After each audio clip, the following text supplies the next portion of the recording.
Welcome. I'm Amy Darathick, Senior Director with the International Center for Leadership and Education. We're excited to be here with you today to begin exploring listening and talking. Let's get started. This 15-minute tutorial is intended to be a small, manageable chunk of information to guide instructional effectiveness. At the end of this course, you should be able to integrate more of these skills into your teaching practices.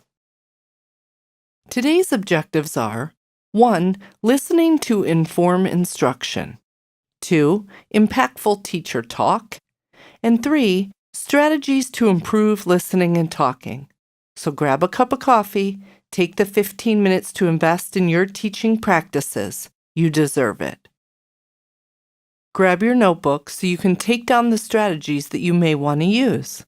At the end, we will reflect on what we've learned, and you can check to make sure you have anything you've missed.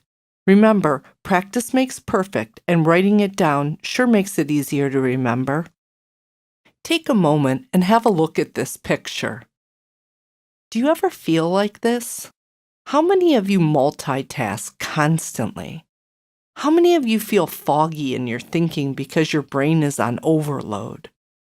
It's important to discuss these questions. In today's world, everything is moving so fast, and we're all being called to make do with less on a regular basis. Do you ever feel like the man in the picture? Do you feel your multitasking asks you to do so many things at once that you don't do anything well? Today, as we discuss listening and talking skills, we would be remiss if we didn't address the need for intentional listening and talking skills. Being present for your students in a clear and intentional manner is critical to the success of your students. It is less about what I'm saying and more about what the students are hearing. If I'm busy speaking constantly, it's impossible for me to intentionally listen to my students. This then makes it probable that I'm not meeting the needs of my students. Let's take a closer look at roles within the classroom when it comes to listening and talking. As we begin to think about listening and talking skills, we often ask two questions. 1, how do we know when to listen closely through all the noise we hear every day? The answer is being intentional in your listening and speaking. 2, how do we teach students to listen closely to each other? That answer is a little more difficult if you've not mastered the first question. The answer is by modeling the behavior and being an intentional speaker and listener yourself. There's a major switch to focus on students doing the work. This contributes to a growth mindset. You may have heard about the sage on the stage or the guide on the side. Students should be doing the work, the heavy lifting. The teacher may look for opportunities to guide the student to find depth and meaning in the content. Let's take a closer look at why listening changes the student experience. The main reason teachers listen is for ways to drive instruction that is relevant and meaningful. This is a skill that, when practiced, will save time in class because teachers are able to shift instruction based on student feedback that they actually heard. This is what we do as teachers all the time. This is just a way to make sure we're getting the feedback we can from students in real time. This quote nicely describes that when we listen to student conversations, we honor their opinions, further engaging them in your class. With the rise of so many students with digital preferences, they are verbally communicating less and less. They need consistent practice in thinking and looking at other opinions. We are preparing students for higher education and the job market when we ask them to practice listening. Let's explore teacher talk. 1, who is doing the talking in the classroom? Have you ever considered recording the same class for a week and getting a good idea of how much teacher talk was in the classroom? It only takes a tape recorder or GarageBand on your Mac computer. This data will help you to understand clearly how much of your class time is taken up with you, the teacher, talking. Just like a good conversation that I'm able to stay engaged in, both sides of communication need to feel listened to consistently for the conversation to stay at a high level. We all have those friends who talk a bit too much, and we are not able to share our thoughts and feelings equally. 2. Who is doing the thinking in the classroom? When doing classroom observations, it's difficult to watch when there is an engaging topic, yet the teacher stays in charge of everything and uses their idea of understanding the topic to help the students. 40 minutes later, the students are no longer interested in the topic and the teacher is exhausted.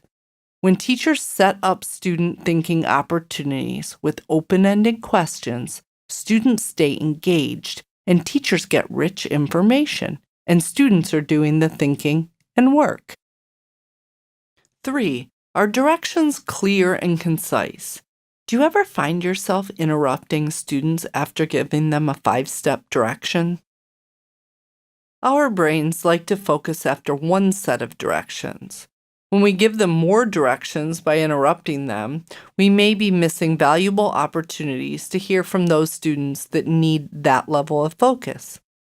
More often than not, they will not pay attention to you anyways because they've already started the task.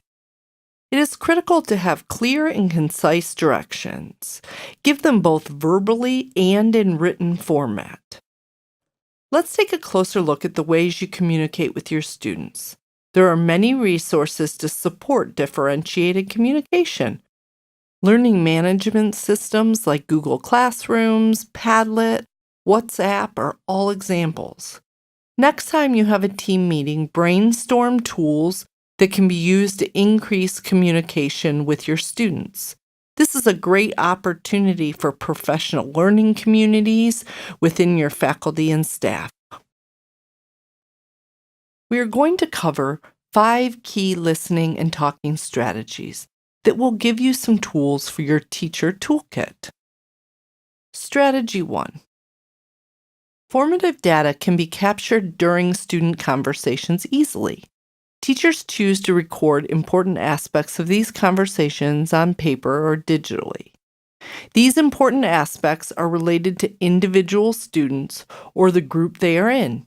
Teachers use this data to make their next instructional decision.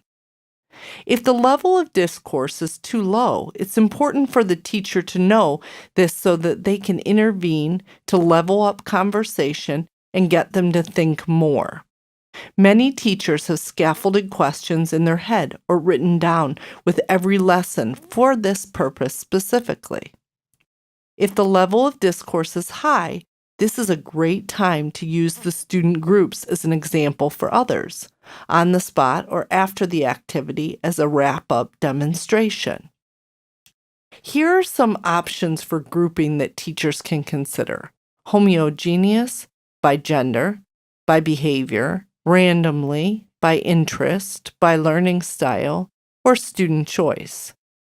Initially, student conversations around a topic help the teacher to understand which of these groupings will be effective and why. It feels good to leave less and less to chance. Sometimes, the homework we planned will not work based on what we are listening to.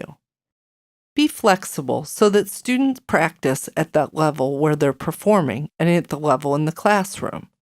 If my homework is too easy, considering giving the students a higher level thinking question to respond to, based on the discussion in the class. If you know the homework will be too difficult based on student observation during the class, consider reducing it. A good technique for expanding student thinking is to ask a higher order thinking question when you see that a group has reached their objective within their conversation. To get students to think more deeply about a topic, make sure it's engaging to them, it's relevant. We can teach our students this skill and scaffold by providing higher order thinking questions, STEMs, to our students and explicitly practicing what they should be doing with them. Here are some strategies you can use to listen to questions.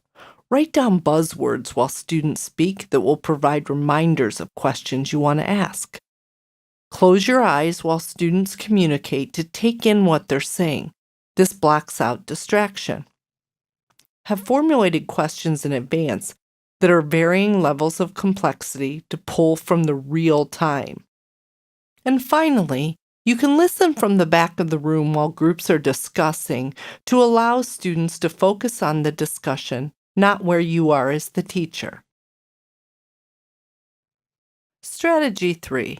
Think about a time you were unclear about directions. I bet the result was not what you wanted. The outliers in your classroom are less likely to be fully engaged if they are unclear about any part of the directions given by the teacher.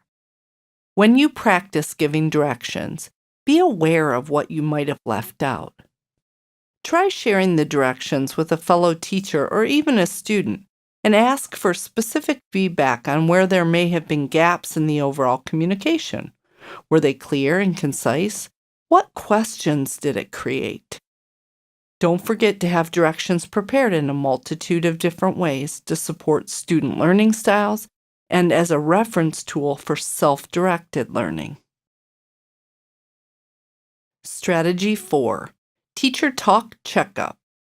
What is the best way for me to understand the data in my classroom around teacher talk versus student talk? As we previously discussed, many times teachers are unaware of how much they are talking in class. Data can help us reflect upon our practices and ultimately change our behaviors. Have a colleague record these times for the same class on different days and activities. Video is a great way to collect data. Ask your students about their perception of this. You may get some good ideas. Have a discussion with your colleagues about this. Different perceptions based on content taught may be very helpful. By writing in your teacher journal before you leave every day, the information is fresh in your mind. This technique will help you to notice not only progress over time, but where small adjustments can be made in order to improve your teacher effectiveness. Hopefully, your teacher toolkit is getting full from this session. Let's take a closer look at how we can inventory our talk time often to keep it in check and make adjustments as needed.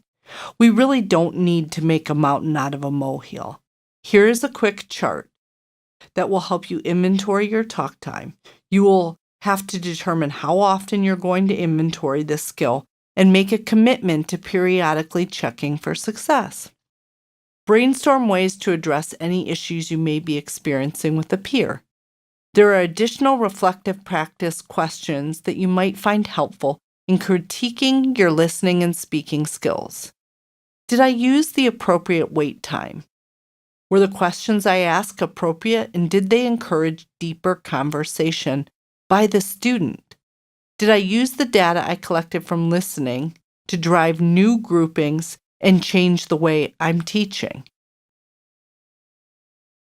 We have covered a lot of content in our 15-minute teaching strategies. We hope you will find these useful to integrate these practices into your daily teaching strategies. Remember that by creating a toolkit of strategies and resources, we are better prepared to be intentional educators and to meet the needs of all learners where they are. Let's quickly review. Analysis and reflecting on your listening and talking skills helps us to do a number of things. 1. Listen to inform ourselves and our students. Listen so we can better question. Teach this skill to your students also.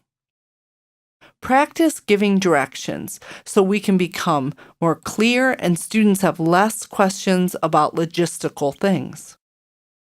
Be aware of how much you're talking in your classroom and notice who's doing the thinking and learning. Keep a teacher journal and focus on teacher talk by using the table we provided.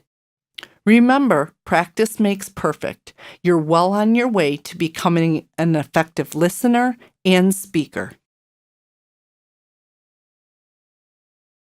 Thank you for joining us for today's 15-minute teaching strategy. We look forward to seeing you again in our next session.